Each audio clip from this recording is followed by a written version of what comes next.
Welcome to the Football Show on PLZ Soccer, sponsored by Arnold Clark. I'm Peter Martin, delighted to have your company on the show. Alan Ruff and Hugh MacDonald of the Daily Mail here with me to discuss all the stories from Tuesday and a look ahead, of course, to two big matches for Scotland as well. OK, what's been happening today?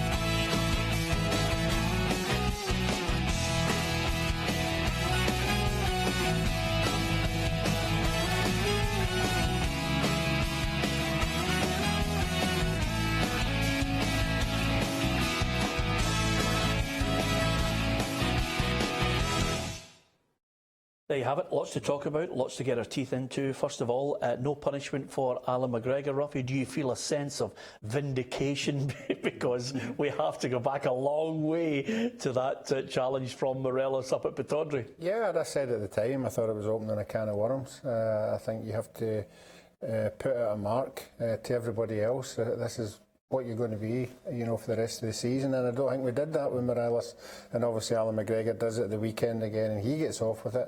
I was reading that the three ex-referees, isn't it? Yep. But they've all got to agree. Yeah. You know, if it's a 2-1, you know, it just doesn't happen. So I would like to think that was the case. You know, that they couldn't get the third one over the door. But no, for me, it's got. I mean, I've even seen people saying it was a red card, a penalty, and even a sending off the lot. You know, and I wouldn't disagree with any of that. Well, so, that's what's called over the top Old Firm fans. But there's a difference between Morelos, Hugh, and McGregor, surely. Yeah, I mean, if it's a red card, it's a definite penalty because the ball's in play. So it's a foul that's being committed while the ball is in play. It doesn't matter if the ball's not in the penalty area. I always remember a famous sending off, I think a Livingston guy punched a guy, and it was just after somebody taking a shy, but he punched him in the area, so the ball had to go back 80 yards. That's where the foul was committed. Yeah. Yeah, slightly different to Morelos. I thought Morelos was a kind of, I think you and I are kind of alone in this. I thought Morelos, there was an iffy one about it, could have been sent off, not hugely surprised that was rescinded. But once you've got deliberate kicks going on, I mean, the Naismith again, Scott Brown, OK, there wasn't much force in it, but it was a kick when there was a ball in between. And Alan McGregor thing, it seems really strange to me because I always go back to the very famous sending of David Beckham against Diego Simeone. Yeah. I mean, there was a flick. Yeah. Well, to be honest with you, though, I mean, if you ask a referee, you know, more often than not, you'll get a really decent referee who'll try and explain it away to you, but they'll always explain it in a way as if you don't really understand this. You know, this is from a higher level that we're operating at, and quite simply, I thought Morelos, you know, the flick out, I thought it was harsh with him. I argued with you. We disagreed with you, Ruffy, on this one. But this one, for me, was he knew exactly what he was doing. That was premeditated. And he had a look and he thought, I've got away with this one. And I thought it was just the one thing that tainted what was an exceptional display of goalkeeping from him. It's that one part of it that everybody's talking about now, rather than the other point, which I'll come to, which is basically, I think he's Scotland's number one, Ruffy. I think at this moment in time, obviously in the last 4 or 5 games with Rangers, he's been a star man, European games and this one. Yep, I think he's been super. But I mean, I think Craig Gordon will think he's done enough to hold that down. I think maybe what might go in Alan's favour is that he's played the last games, you know, whereas Craig decided because of his injury to maybe take a wee step back to get fit again. Yeah. Alan's maybe just captured it in Alec McLeish's eyes. Because it gives Alec McLeish the chance to say, no, I'm just sticking with the guy that's in possession. Yeah. Although everybody would presume, oh, but Craig Gordon's the guy in possession. He's not. The guy who actually is in possession of the gloves is the guy who played the last couple of games. So I think both of them share the same defects. I think they're both poor in cross balls, and I don't think they're very good with the ball at their feet. Yeah. Which camp are you in, though, Hugh? Are you no, but I understand where you're coming from, but are you in the camp of managers should show loyalty over a longer piece, or it's the person in form? I think very much in this case, I think there's a great argument in that, isn't it? Yeah, I mean, I don't know if there's a yes or no answer to that, actually. It's clever. I mean, I think there's a place, particularly in international football, for loyalty in football as well, but when it comes to push, it is It's about. not, but it's not Craig's fault, Craig Gordon's fault that he's under the cosh. You know, he's not been making the saves that McGregor's been making. McGregor's been making it because, you know, the team in front of him have been stopping the ball from coming at him. You know, I mean, because Gordon was faultless on Sunday, and people say he's faultless because he had nothing to do, but he had one save to make and he made it. Yeah, but forget it. I mean, where we're having the argument, Ruffy, and this is a tough part of it, is take the goalkeeper out of the equation. How many times have you said, well, should you pick this player on the standing that he's playing for? He's not really playing all that well, but he's got 40, 50 caps. He's got to be in the middle because he's playing high-level games all the time. Or do you pick a Hearts player who's really emerged as a, you know, or somebody who's playing down south, who's playing in the top flight? It's a James MacArthur argument. I think most managers will tell you on form. I think I would go in there. Not a lot of managers do go on for him at times. The only thing I would throw in there, if the boy's injured, if it's an injury that you're out with, it's no fault of you. If you played the last 15, 20 games and then you get injured and you're out for a month, you would possibly expect but that's a to different come back in. Managers are human beings as well, though, and every football fan watching this show will, whoever team they support, they'll be at one point in their lives will say, why does that guy keep getting picked? Every team's got one. You know, you should be dropping him around. And managers, see things that perhaps we don't, know things behind the scenes, certainly know things behind the scenes we don't. But also there is a strong loyalty to guys who, I mean, can you imagine somebody says, well, have to pick on form, and you rested Scott Brown for the next Celtic game, and a guy who came in, Ryan Christie, scored a hat-trick, was the best midfield performance you had seen in Scotland all season, maybe last season. Scott Brown's getting back at the team. Well, you're not picking the guy in form. And that's the point I'm making. You know, you can give us your view on that, who you think should be the number one. Is it Craig Gordon? Is it Alan McGregor for these games coming up against Belgium and Albania? It's on Twitter at the moment. We're running a poll on that one. We'll give you the answer tomorrow, or the result, never mind the answer. Let's also move on to another topic which, you know, and I'm going to hold my hands up here. When I heard yesterday that they'd sacked Alan Stubbs after 3 months with literally 4 games of the Premiership season gone, there was anger, a sense of frustration, a sense of, our football game's gone mad. I then read John McGarry's article in the Daily Mail today, and I looked at it and I thought, Okay, I'll take on board what he's saying. You don't literally try and fix something that's not broken. And St Mirren had a good team. Lewis Morgan apart, they all knew he was leaving. There were a number of players that shouldn't have been jettisoned, and he's changed it with some poor signings. I don't know. I still think even with poor signings, everybody needs time, Hugh. And I think I still look at it and say, OK, there are circumstances which weigh heavily against Alan Stubbs in the way he's opened the season, but I think it's harsh. Yeah, but it's a harsh game. One thing that interests me, Peter, is I always remember when Jim McIntyre and Billy Dodds got the bullet at Ross County, and I was going, this is mad, it's crazy. And then you start talking to journalists who are on the Ross County beat. Yeah. You talk to Ross County fans. Funnily enough, my brother's now working up there and he's a season ticket holder, and they're going, no, I had to go. And you go, oh, there's a disconnect between me and what might be happening up there. Yes. What I think is very interesting about the St Mirren thing, and I was watching it very closely in the media last night, social media last night, and reading everything about it today before we come on. And there was a tweet that said, not one St Mirren fan, this guy said, now this is a huge generalisation, he says, will disagree about the sacking of Alan Stubbs. He says it almost be unanimous on St Mirren fans. And I went, oh dearie me, I mean, how powerful is that? So obviously from the outside you say, well, what is it, 4 games, guy gets sacked, brutal, which it is, but it's a brutal game. But there was a general feeling of people that didn't want him in the first place. Yeah, but there was a general feeling as well that the immediate steps he went in, and reading the stuff this morning, the immediate steps he made when he went in were to,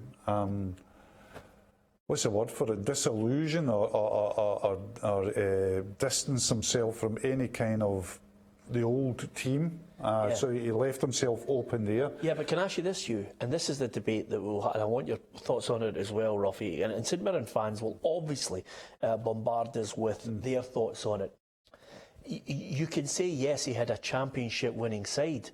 Championship-winning sides don't necessarily come up and suddenly be premiership teams. They don't sustain themselves there. They have to change. Managers, Alan Stubbs must have said something 3 months ago that convinced that board, this is my plan, this is what I want to put in action, and they went, yep, we buy into it. Yep.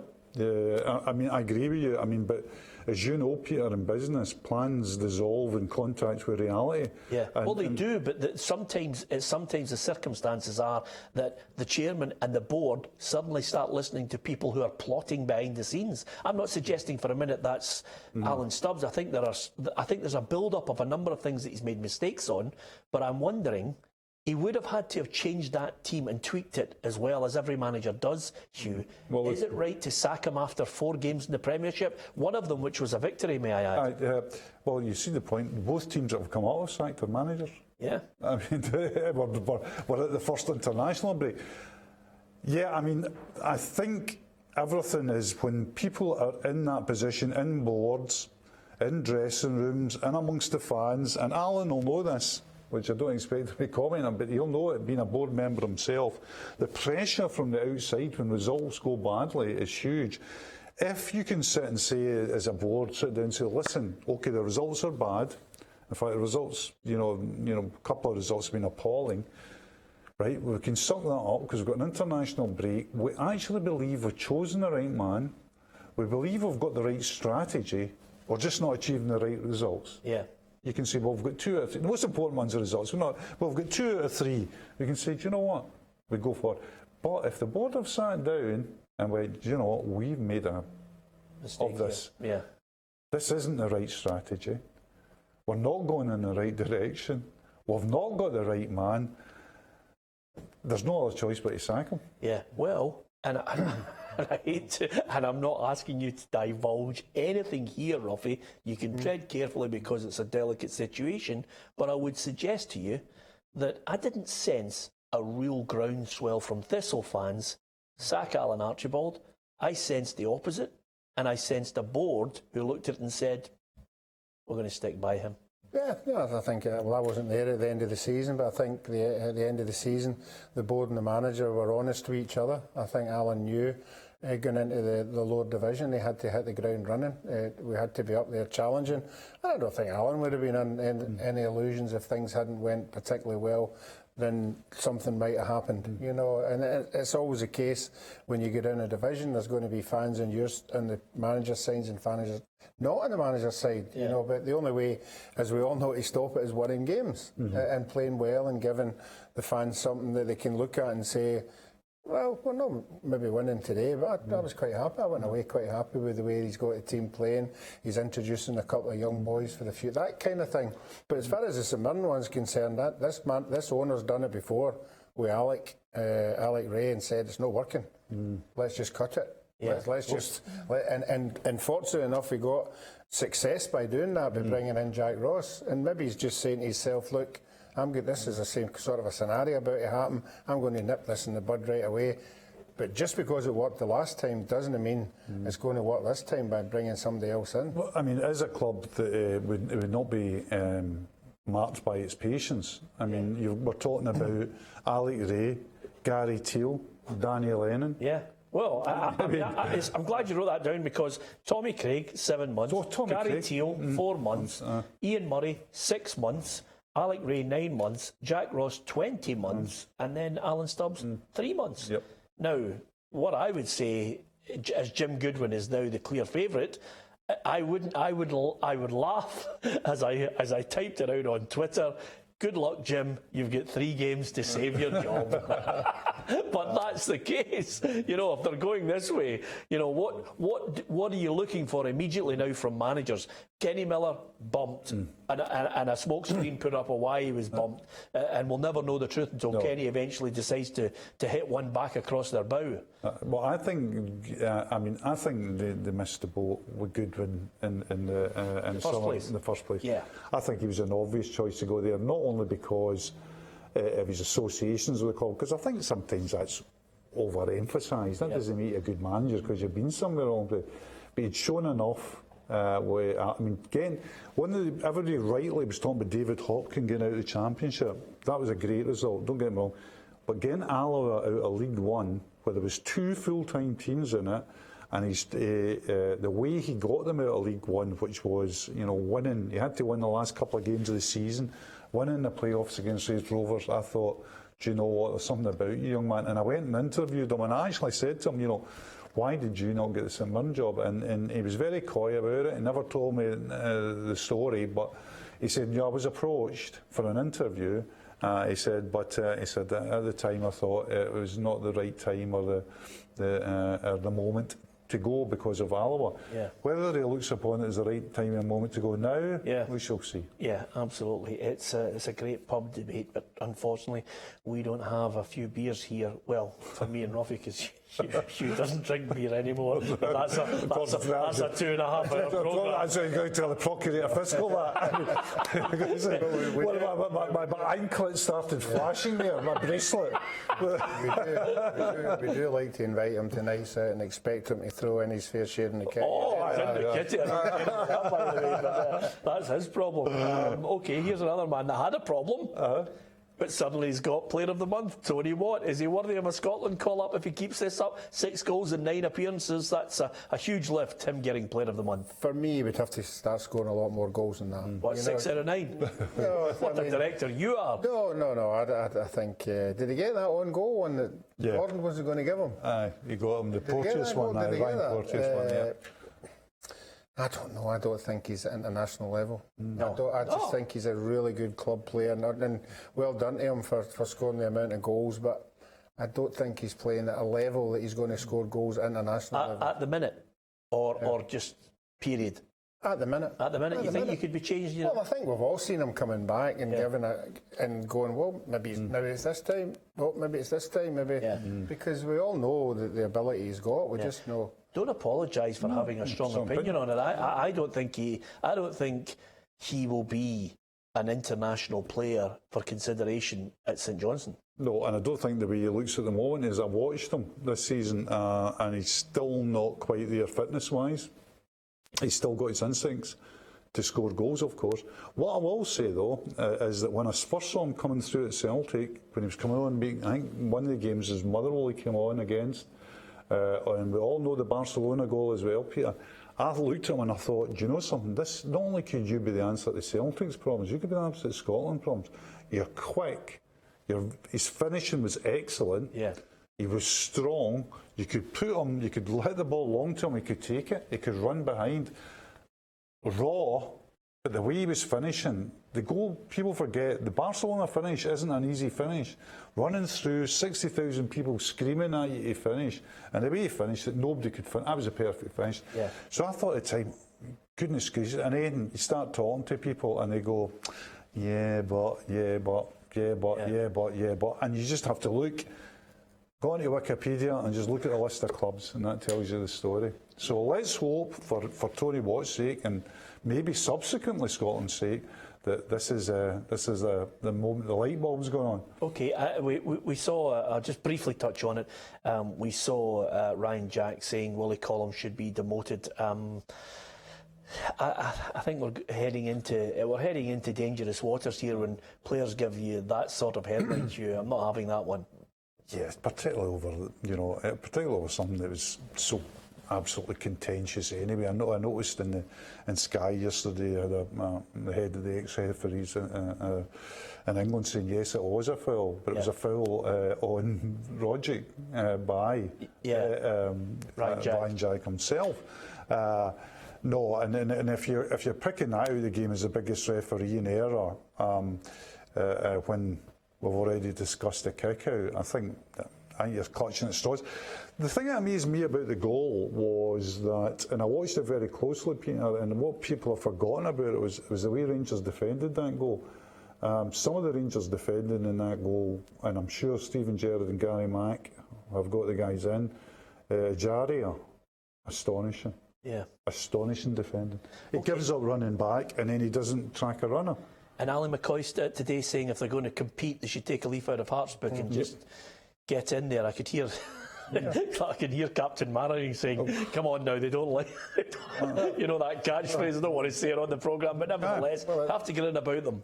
Well, it's proven it works. You know, it works because when teams get about them, they struggle a wee bit. Okay, a couple of things to finish just quickly on this. Lord Willie Hockey, great story in the Daily Mail today, Hugh. You know, I very rarely on this programme would quote two great pieces in that paper, but the sports pages are good, the good journals, and this one's a good tale from Stephen McGowan. Very good tale from Stephen McGowan, who's got form for bringing up good stories. Particularly, I think he's excelled in the Hampden story.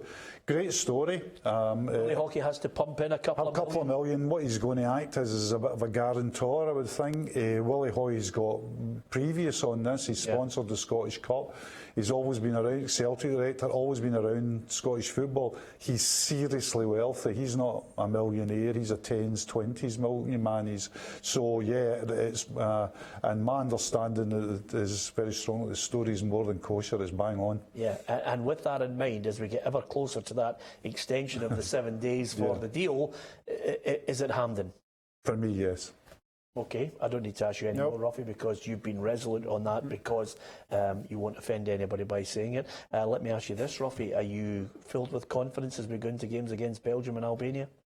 I think the Belgium one should be used for the other two games that are coming up. We should blood some young guys that we all expect to be there for a long, long time, and let's see what they can do. And there's nothing better than testing yourself against the best sides.